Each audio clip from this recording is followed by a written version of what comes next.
गुन्हेगारीच्या घटनांना आळा बसताना काही दिसत नाही। आमदार योगेश टिळेकरांच्या मामांचं अपहरण करून हत्या करण्यात आल्याची धक्कादायक घटना समोर आली आहे। टिळेकरांचे मामा सतीश वाघ हे शेवाळवाडीतून अपहरण त्यांचं करण्यात आलं होतं। सतीश वाघ मॉर्निंग वॉकला निघालेले असताना चारचाकी गाडीतून आलेल्या चौघांनी त्यांचं अपहरण केलं। त्यांचा मृतदेह यवतमध्ये सापडलाय। पोलीस शोध घेतायत। योगेश टिळेकर भारतीय जनता पक्षाचे पुण्यातले विधान परिषदेचे आमदार आहेत आणि सतीश वाघ हे मांजरी परिसरात राहतात। काल पहाटेच्या सुमारास ते मॉर्निंग वॉकसाठी घराबाहेर पडले होते आणि घरापासून काही अंतरावरती गेल्यानंतर दबा धरून बसलेल्या 4 जणांनी त्यांना जबरदस्तीने एका चारचाकी गाडीमध्ये बसवलं आणि अपहरण करून ते घेऊन गेले। सतीश वाघ हे शेतकरी आहेत।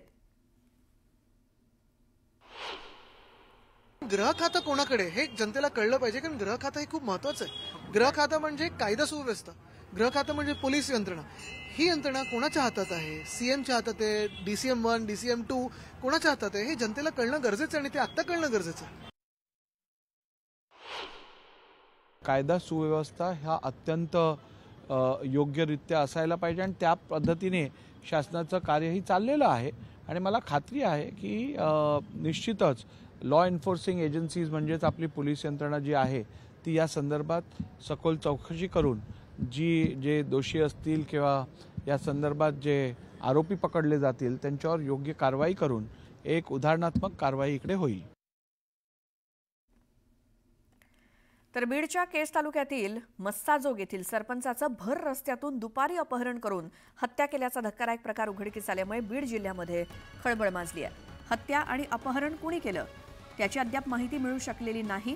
पोलीस या प्रकरणाचा तपास करतायत।